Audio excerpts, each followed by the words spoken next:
Okay, so what you're gonna do after finish reading chapter 6 is think about the ending conversation between Nick and Gatsby.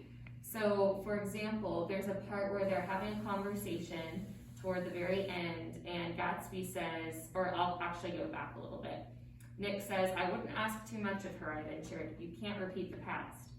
"Can't repeat the past," he cried incredulously, talking about Gatsby. He's speaking. "Why, of course you can."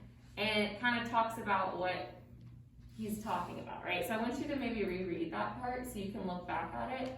And I want you to think about this quote and think about where Gatsby is coming from. So what you should do is open up a blank Google document, and I'll create a place for you to upload this into Google Classroom.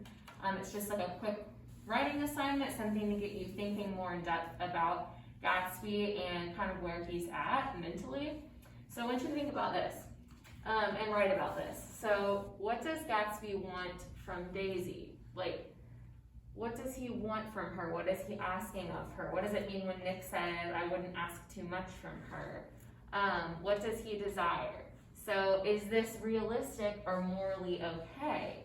So repeating the past is kind of what we're talking about here. So is this realistic or morally okay that he wants to do this? So realistic would be like, is it reasonable? Is it logical? Is it something that can happen? Is it feasible?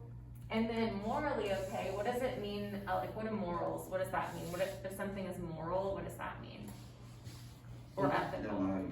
What? It is like a bitter, yeah. like you're stable. Okay. Yeah, like you could say morally stable. So it's kind of like, what's the difference between like good and bad, right? Like having integrity versus not. Like if you're like a moral person, that means that you like stand up for what is right, and you know the line between realistic and unrealistic, black and white, good, bad. So is this realistic or morally okay? So like, is this acceptable?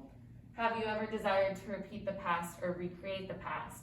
So I want you to try to take from Gatsby's perspective and kind of your perspective of what you think about repeating the past, and intertwine that and apply it to Daisy and what he's expecting of Daisy. So if you have a moment where you've desired to repeat the past and you've kind of tried to recreate it or tried to just go there mentally, how did that go for you? So have you ever desired to repeat the past or recreate the past? So I want you to kind of form a paragraph based off of this and include one quote from the text. So in that section, there's a lot of good dialogue that goes on that's going to actually help you explain. I don't want you to think about how having one quote is like a pain. I want you to use it to your advantage and find a quote that actually helps you explain your thoughts. And then you can talk about it, and that will help you get 7 to 10 sentences. So you can include a quote that references these things, make sure you explain it. So you're not just putting a quote, right? Like there's a reason why you chose it. And then connect that with your personal thoughts on the topic and make sure it's 7 to 10 sentences. Do y'all have any questions currently? Feel free to ask them, because since it's on video, these people might have the same questions you have. So basically we're taking that quote, filling in those answers, putting our own thoughts Yeah. on it, and we'll make at least 7 to 10 sentences. Yeah, you're kind of just taking all of these things and kind of linking it all together and producing your thoughts on it, like as a topic. So there's this quote to think about. That's where these questions are really coming from. Yeah. All right, okay, you can stop the video.